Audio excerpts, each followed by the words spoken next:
Magandang umaga mga bata. Magandang umaga mga bata. Magandang umaga po. Excited na ba kayo para sa ating aralin ngayong araw? Opo. Okay. Pero bago yun, tayo muna ay tumayo at tayo ay mananalangin. Pwede mo bang pangunahan, Ana?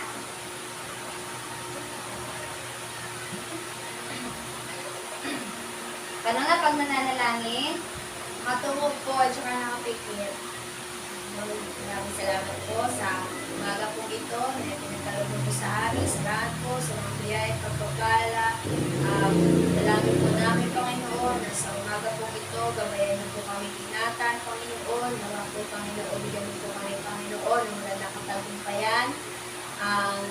Ang sa umaga po ito at ganoon din po, Panginoon, sa maghapon, ikaw po, Panginoon, mag-ingat at gabayan niyo po kami in Jesus' name. Amen. Ayan. So, bago kayo umupo, ay tingnan nyo muna ang inyong mga upuan kung kayo ay mayroong mga kalat. Kasi kanina, nakita ko si Shaira, nagkalat siya kanina ng mga papel. Pero, dapat ay pulutin. Ano? Ngayon, kayo ay grade? Ano ang grade nyo? Grade 6! Grade 6. Nakapunta na ka, may tatanong ako sa inyo. Nakapunta na ba kayo sa lugar na marami kayo nakita mga larawan, mga iba't ibang mga arts or singing? Okay. Saan ka nakakita nun, Shaira? Pwede ka bang tumayo? Nakakita po ako ng sa museum. Sa museum, okay? Anong nakita mo roon, Shaira? Iba't ibang itsura po ng mga larawan kung saan makikita po natin yung mga tao, may mga lugar, at saka iba't iba po mga bangko. Okay. Ay, ikaw naman, Ana, nakapunta ka na ba doon sa mga ganun sinabi ni Shaira? Opo. Museum? Saan yun? Pwede mo bang ibahagi sa amin kung saan yun? Pwede ka bang tumayo? Nalimutan mo na? Sige. Sige, tumayo ka. Sa may ano po, Anong nakita mo doon? ano po, marami pong ano, sa museum, marami pong mga ano, ay mga nakadikit na ano, mga larawan po. Larawan. Ito po, iba't ibang Iba't ibang larawan. Ikaw naman, Katrina, may ganun ka rin ba ang naranasan sa buhay mo? Nakakita ka na ba ng mga larawan o iba't ibang mga uri ng singing sa inyong pinuntahan? Exhibit po. Exhibit. Anong nakita mo mga arts doon na nakita mga mo? inukit po na mga Nagawa sa clay? larawan, mga ganun po, tapos yung mga pinitin po. Okay. Yan, maraming salamat. Ayan, palakpakan ninyo ang inyong mga sarili. Dahil dyan, meron ako sa inyong laro. Excited na ba kayo sa ating gagawing laro? Alam niyo ba na ang tawag sa larong ito ay lakad, galeriya. Anong ibig sabihin kaya paglakad? Maglalakad. Pero lakad, galeriya. Ang ibig sabihin yon, maglalakad kayo sa buong classroom natin at may makikita kayong mga larawan kung saan sa mga larawan yun, aalamin nyo kung ano yung mga larawan na nakita ninyo. Ano? Pero hahatiin ko kayo sa dalawang grupo. Ano? Ang grupo ni na Katrina at ni Ana at si Shaira at ang kanyang iba pang mga kaklase. Naunawaan ba? Maaari na kayong magsimula. Pero, bago kayo magsimula, ay naunawaan niyo ba ang tatlo kong rules sa ating loob ng klase? Ano ang una? Ang una, dapat pag gumagawa ng mga activity, huwag maingay. Sabay-sabay nga, Huwag maingay. Pangalawa ay, tatandaan pa ba? Magulo. Huwag makulit, huwag magulo. At ang pangatlo ay, makikinig sa guro. At laging irespeto ang kaklase at ang lahat ng mga taong nasa paaralan. Excited na ba kayo? Ayan, ngayon, maaari na kayo magsimula. Ayan, may makakita kayong mga iba't ibang mga picture dyan.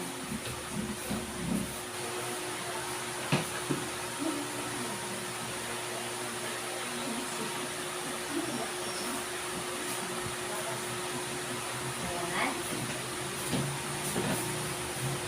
Ano, merong mga iba't ibang larawan. Ano?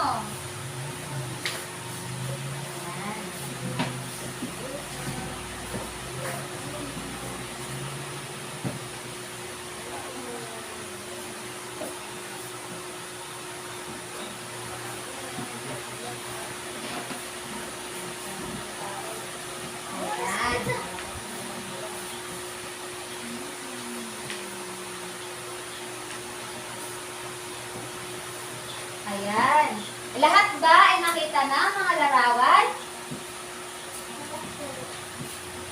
Sa grupo ni Shaira, tapos na ba kayo? Opo, ma'am. Sa grupo ni na Ana? Opo! O, natuwa ba kayo sa mga larawan na inyong nakita? Opo! At dahil dyan, magbato-bato pick ang group 1 at group 2. O pangkat una at pangkat pangalawa. Okay, isang bagsak lang. O isang bato-bato pick. Bato-bato pick. Bato-bato pick. Ay, isa pa, bato-bato pick. Okay, ang nanalo ay sina Ana. Kaya sila ang unang sila ang unang magpapaliwanag kung ano ang kanilang mga nakita sa larawan. Pumili na lamang sa isang grupo ng isang leader. Sino ang inyong leader? Ano po? Si Ana. Ayan, Ana, pwede ka na bang pumunta dito sa unahan at ipaliwanag kung anong naobserbahan mo sa mga larawan na iyong nakita? Okay, palakpakan naman natin si Ana. Ayan. Sige, maaari ka na magsimula. Ay, nahihiya ata si Ana. Ayan. Okay, palakpakan ulit natin si Ana. Hindi na yan makakaayaw. Ayan. Ano po, ma'am?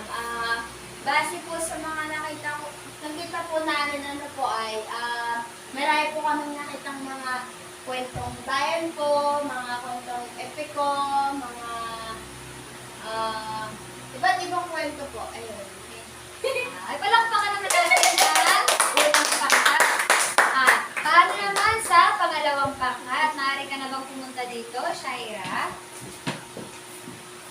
Base po sa aming mga nakita, at ito po ay mayroong mga pamagat ng mga kwento.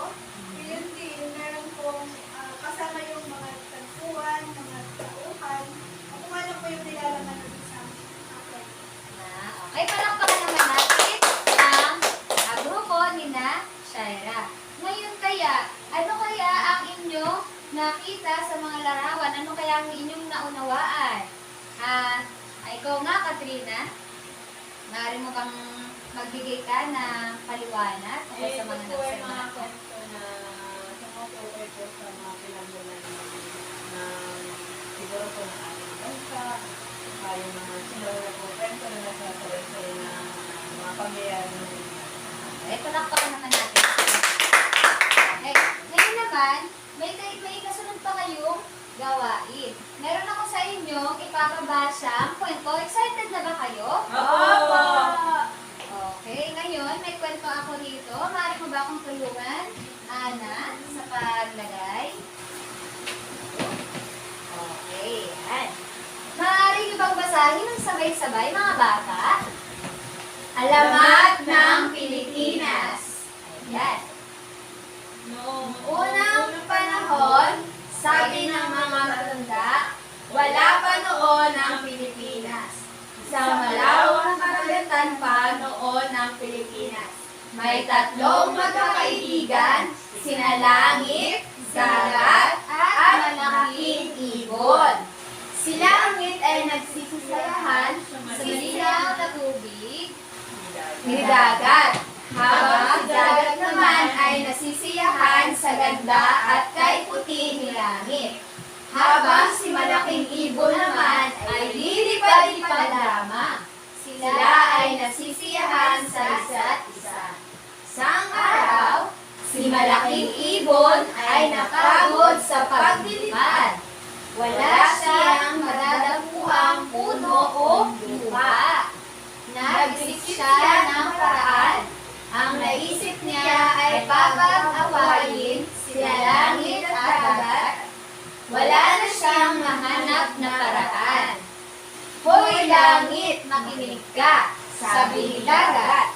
Mas malakas daw siya kaysa sa'yo. Pinahamon ka niya sa isang labanan. Pagsisinungaling ni Ibon sa kanya. Ha! Sinabi niya yon. Sabihin mo sa kanya na hinahamon ko siya sa linggo. Sabi ni Langit. At pumunta naman si Ibon kay Dagat. Hoy Dagat, hinahamon ka ni Langit sa isang labanan sa linggo. Mas malakas daw siya kaysa sa'yo. Sabi ni Ibon. Sige, makipaglaban ako sa kanya. sabi ni langit. Dumating na ang linggo. Unang nagpakita si dagat ng lakas.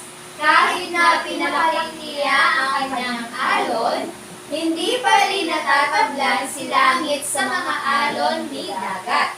Sunod na nagpakita si langit ng lakas, pinalabas niya ang kanyang kidlat at mga bato, at natapos na ang labanan. Ang mga bato na nilabas ni langit ay naging mga lupa. Ang lupa na iyon ay tumigas na parang mga metal. Tinatawag ito ngayong Pilipinas, ang ating bansang sinilangan. No? Kaya palakpakan ninyo yung sarili dahil napakagagaling ninyo at napakahusay na ninyo magbasa. Naunawaan ba ang inyong binasang kwento? Ano nga ulit ang pamagat? Alamat ng Pilipinas! Ayun naman, dahil naunawaan ninyo ang kwento, ay may gawain ako para sa inyo. At ito yung tinatawag na Wi-Fi connection. Sino laging mahilig maki-Wi-Fi connect? Po! Ayan, si Ana daw. Lagi siyang nakiki-Wi-Fi. Anong tawag doon? Piso Wi-Fi ba yun? Opo! Piso Wi-Fi. Ayan. Ngayon, ipapangkat ko ngayon kayo sa 3 grupo. At pipiliin niyo yung mga kaklase niyo na hindi niyo nakakausap sa loob ng ating klase. Naunawaan ba? Opo! Halimbawa, si Ana, hindi naman niya nakakausap si Shaira, madalang. So, kayo ang magiging magka-grupo. Ngayon, sasakilos ninyo ang kwentong binasa. Ano? Dahil mayroon ako dito mga ginawang mga karakter. Kanina nga, sino nga ulit yon? Sino to? Sila? Sila? Langit! Ito, si Malaking ibon. At ito naman ay si Dagat. Si Dagat. Ayan. Nagandahan ba kayo sa mga ginawa kong mga larawan? Opo! Ayan. So ngayon, pumunta nga dito ang unang pangkat para gawin ang okay. Nakapili ka na ba, Ana, ng iyong grupo? Opo! Okay, ang grupo ninyo ay, sino ang grupo mo? Si Katrina at si Shaira. Okay. Pwede na ba kayong tumayo at magsimula? Opo! Ngayon, sino sa inyo? Okay. Dahil sinong leader? Si Ana. Si Ana ang pipili ng bibigyan niya ng mga karakter at isasagawa nila ang So, bibigyan ko ngayon kayo ng 3 minuto para gawin ang pag-arte. Ano? Okay? Maaari na ba kayo magsimula o magpa-practice muna kayo ng kaunti? Practice muna po, ma'am! Pa-practice muna ng kaunti. O, sige. O, dyan muna kayo sa tabi kasi may mga iba pang grupo. Ano? Okay.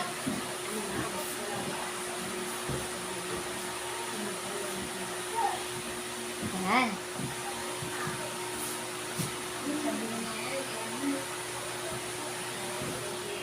O, habang gumagawa ha, kayo tumahimik wala mag-aaway ha.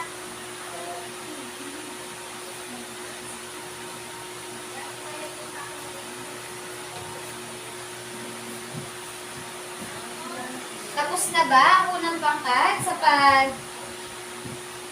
preparasyon?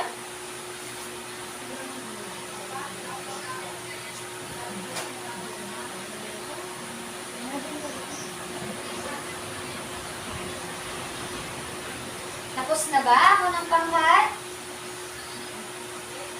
Hindi pa sila handa. Ngayon, bago kayo magsisimula, nagagawa kayo ng isang yel. Ano? Para naman matuwa sa inyo si ma'am, ha? May yel kayo, ha?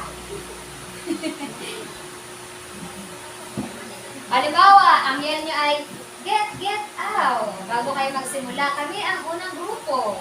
Ano?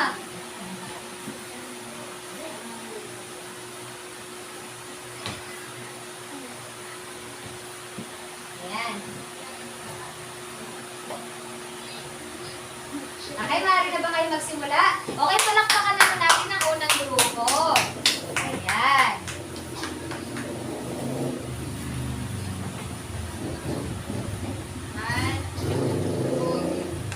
Ulit, palakpakan na muna natin ang unang grupo. Ayan. Magbibigay muna kayo ng yell ninyo bago kayo magsimula.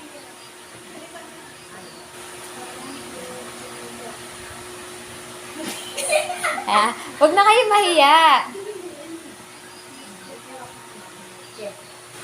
One, two, three, go. get, out! Yan, okay. Kayo ang group 1. Ang unang panghat. Ayan. Okay. Ibon. Hoy, langit! Ayan. O, pakiipot nga dito. Shaira, isod ka na dito. Tapos gitna ka nga, ano? Gitna ka. Gitna ka. Ayan. Gitna ka, ibon. Okay. Hoy, langit, makinig ka! Sabi ni dagat, mas malakas daw siya sa'yo. Ha? Sinabi niya yun? Oo, sinabi niya yon.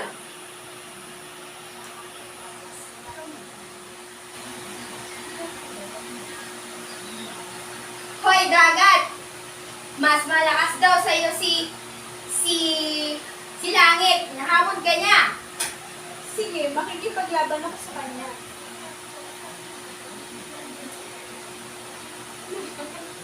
At pagkatapos ay sila ay Nag-away. paano sila maglalabanan? Ano si dagat? Naglabas ng galit. Oh! Ako, si langit. Naglabas ng hangin. Oh. Ayan. Natawa siyempre si malaking ibon. Ayan. Okay, palakpakan natin ang unang grupo. Ngayon naman, tapos na rin ang pangalawa at pangatlong grupo. Kaya mamaya, meron kayong premyo sa akin. Sino gusto ng premyo? Parang gusto ko yung ginawa ninyong yan. Dahil ginawa niyo yun, gagawin natin yun ngayon. Sige nga, tumayo nga kayo. Paano nga? Paano ngayon, Ana? Paano? Get out. Get out. Ayan, okay? 1, 2, 3. Get out. Ayan, palakpakan ang unang grupo at ang mga pangalawa at pangatlong grupo. Ano kaya sa tingin niyo ang pag-aaralan natin ngayon? Tungkol po. Maaari bang tumayo, Shaira? Sa tingin ko po, ang pag-aaralan natin ngayon ay tungkol sa mga alamat. Sa mga alamat, ano kaya ang mga napansin nyo kanina sa mga larawan? Kanina, sa mga larawan ay pinakita ko sa inyo. Maaari mo bang sagutin ang aking katanungan? Ana? Ano po? May mga tauhan po. May mga tauhan? Sino pa kaya? So, meron po silang mga kapangyarihan. May mga kapangyarihan? Okay, tumpak, magaling, mahusay. Ikaw naman, Katrina? Yung mga tauhan po ay hindi katulad po ng mga tao talaga. Sila po ay mga nakikita natin sa ating paligid na mga po ay sila po yung maganda. Okay. Dahil dyan, ang inyong mga kasagutan, lahat ay tama. Kaya, get out. Ang huhusay niyong lahat. Ngayon naman, ang ating pag-uusapan ay tungkol sa Paglilarawan. sa Paglilarawan sa tauhan at tagpuan sa mitong binasa. Yung ating mga yung kanina binasa natin ng alamat ng Pilipinas, ito ay tinatawag na mito o mitolohiya. At yung mga pinakita ko sa inyo ay mga karakter na mayroong mga kapangyarihan. Sila ay mga tauhan sa kwento. At ano ang nakita nyo kanina? Nagkaroon ng labanan. Opo. At yun ay tinatawag nating tagpuan kung saan sila naglabanan. Okay. Ngayon naman, saan kaya ang tagpuan ng kwento na binasa kanina? Saan tagpuan? Ikaw nga, tumayo ka nga, Shaira. Sa tingin ko po sa kalupaan or Sa kalupaan, okay, sa dagat. Sino kaya ang mga tauhan sa kwento? Ilan nga yun? Ano po? Ikaw nga, Katrina? Sino-sino? Si ibon, si dagat, at si langit. Ayan. Ano nga ulit ang tawag sa binasa nating kwento? Alamat ng Pilipinas. Ano nga ang tawag sa mismong Mito. o mitolohiya? Ngayon naman, pag-aaralan natin ang paglalarawan sa tauhan at tagpuan nitong binasa. Excited na ba kayong matuto? Opo! Okay, nagagalak ako na kayo ay natutuwa na mag-aaral tayo ngayon tungkol sa paglalarawan sa tauhan at tagpuan sa bitong binasa. Alam mo ba na ang tawag sa pinangyarihan ng kwento ay tagpuan? Ngayon ay alam nyo na ano. So ngayon, paano mo kaya inilalarawan ang pinangyarihan o tagpuan ng kwento? Paano mo kaya inilarawan? Kanina, halimbawa, may mga kwento tayong binasa. Paano mo kaya nalaman na yun ang tagpuan, na doon nangyari yung kwento? Ano po? Ana, mari ka ba Ano tumayo? po? Doon po ginanap yung kanilang paglaban. Doon, ginanap ang mga labanan. Mga Ano? labanan po. Na langit po. Tsaka dagat. Ayan. So, paano ba natin malalaman? Sa pamamagitan na ang mga bahagi nagpapahayag ng paglalarawan sa lugar na pinangyarihan ng mitong babasahin gaya ng sumusunod. Maraming gusali, may kalye, may tulay na nasira, sa mga kwento na binabasa natin, hindi lang sa kwento na binasa natin kanina, katulad ng mga kwento tungkol sa alamat ng pinya, alam niyo ba kung saan mga lugar yung ginanap? Diba? May mga lugar na binabanggit sa kwento, kung saan yung ginanap. Halimbawa sa lugar na Cebu, yung mga alamat na... Po. Ikaw naunawaan mo ba, Shaira? Ikaw ba, Katrina? Ayan. Halimbawa nito, yung mga kalunos-lunos at nakakatakot ang pangyayari sa lugar na ito. Ayan, nalaman ninyo na sa lugar na yon nangyari kasi ipinakita na inilalarawan kung saan ginanap yung pangyayari. Na maraming tao ang nawalan ng bahay. Halimbawa, sa kwentong binasa natin o kahit sa mga balita, di ba nalalaman natin kung saan nangyari kapag binanggit na maraming nawalan ng bahay, binagyo, halimbawa sa Katanawan, di ba binagyo tayo dito nung nakaraan? Ano nga bagyo yun? Bagyong Agbon. Okay. Naunawaan ba kung paano ilalarawan ang mga pangyayari o tagpuan? Opo. Sa kwento? Ayan. Ngayon naman, paano mo masusuri ang bahagi ng kwento sa pinangyarihan o kwento ng kwento o tagpuan? Paano mo masusuri na yun talaga yung pinangyarihan ng kwento? Paano? Ito nga, Katrina. Dahil doon po nangyari yung mga labanan, saka biglang din po yung nabanggit mo sa kwento kung saan po nangyari yung kwento, walang nabanggit. Okay. Ayan. Palakpakan naman natin.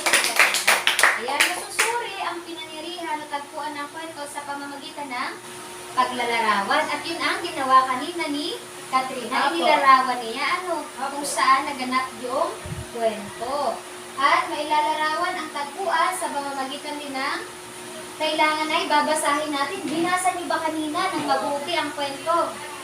Ayan. Paano masuri? Unang-una, babasahin ng mabuti. Pangalawa ay itatala nyo kung ano yung mahalagang detalye sa lugar na pinangyarihan. Pangatlo ay matitingnan natin yung mga pahiwatig o mga clue. Kung saan yung nangyari. At pang-apat, batay sa mga nakalap na detalye, maaari din bumuo ng paglalarawan sa tagpuan. Okay, naunawaan ba kung paano masusuri ang mga tagpuan sa kwento? Okay. Nakikinig pa ba? Opo. Okay. Ngayon naman, alam mo ba ang ibig sabihin ng salitang tauhan? Opo. Opo. Opo. Okay naman, Shaira, maaari mo bang ipaliwanag kung ano ang inuunahan? Ang ibig sabihin po ng salitang tauhan ay paglalarawan sa mga gumanap o sa mga karakter ng isang kwento. Okay. Ngayon naman, ipalakpakan naman natin si Shaira. Parang nagbasa talaga siya ng mabuti sa mga larawan na inilagay natin kanina. Meron pa bang ibang mga kasagutan? Ayan. Ang tauhan ay isang elemento ng sabay-sabay. Ang tauhan ay isang elemento ng maikling kwento na tumutukoy sa mga tao na gumaganap o kumikilos sa bawat mahalagang pangyayari sa kwento. Mahalagang malaman ng mga tauhan upang higit na maunawaan ang kwento ang mensahe nito at nais iparating sa mga pag-usapan. Ayan. So, sa mitong binasa, pangunahing tawag ay sino-sino ngayon? Langit, Dagat, at ibon. Paano mo kaya sila inilalarawan? Paano mo sila inilalarawan ng mga tauhan sa kwento na binasa natin kanina? Paano? Una, Katrina, sunod-sunod kayo. Batay po sa paraan ng kanilang pananalita, hindi mo po malalaman pa ng kanilang pagkawa. Okay, pananalita. Nasa isip, Pananalita. sa kanilang Pananalita at kilos. Ikaw, Ana, may dagdag ka pa ba? Ano po, yung sa kanila pong mga lakas. Sa lakas, na mayroon silang taglay. Kapangyarihan po. Kapangyarihan po. O, ikaw naman, Shaira. Yung ano po, yung kanila nga pong kapangyarihan, tapos kagaya pong ibon, siya po ay naglilipad. So makikita po natin na Siya ay si Ibon. Ano, dahil sa kanilang mga taglay na, ano nga, pananalita, pagkilos, at Pangyarihan po. kapangyarihan. Kaya nalaman ninyo na kung ay ito si Ibon kasi siya ay Lipad po. ganun ba lumipad? Ganun ba lumipad? Ay si ano, si Langit kanina, paano niyo siya nilarawan? Meron siyang dalang? Meron siyang dalang kidlat, ano? Tsaka may bato siya na itinapon kay Dagat. Si Dagat naman siya ay malaki. Malaking alon. Siya ay malaking alon. Ano kaya ang kulay ng alon? Blue. Blue po. Sky blue. Ano? Ayan. Ang tauhan sa kwento ay maaaring ilarawan sa pamamagitan ng kanilang pananalita, kilos o galaw na binanggit kanina ni Katrina, at damdamin. Siyempre may damdamin din ang mga kwento sa ating binabasa. So mahalaga na mapag-aralan natin yun. So halimbawa, sa pahayag ni Ibon na, "Hoy langit, makinig ka." Sabi ni Dagat na mas malakas daw siya kaysa sayo. Hinahamon ka niya sa isang labanan. So sa kanyang kilos at pananalita, mailalarawan siya na sinungaling. Sinungaling ba siya? Opo. So ang kanya bang damdamin ay para pag-awayin ang dalawa? Opo. O ano, si Ibon. Si Ibon ba ay dapat nating tularan? Hindi po. Oo. Ngayon, sa pahayag naman ni Langit na, ha? Sinabi niya yun? Sabihin mo sa kanya na hinahamon ko siya sa linggo. Mailalarawan siya na bilang matapang at malakas na karakter. Ano? At ang kanyang damdamin ay palaban. Palaban talaga. Sino bang mga palaban dito? Opo. Okay, nakakatakot pala to si Ana. Baka pag kinuplit ka ng kaklase mo, suntukin mo na lang, ha? Ayan. Ayan. So, tandaan natin na huwag tayong gumaya kay Ibon. Ibon. Pero tayo ay dapat maging malakas at Matapang. Ayan. So, ngayon, naunawaan ba ninyo ang aralin ngayong araw? Opo. Kung natutunan talaga ninyo ang mga aralin ngayong araw, maaari ba nating gawin ulit anong ginawa natin kanina? Anong yay? Anong ang yay yun? Maaari ba tumayo ulit? Ikaw ang leader. O, Ana. Ikaw ang leader. Ano nga yun? Get. Paano, Ana? Turuan mo nga kami. Get. Kaya, 1, 2, 3. Get!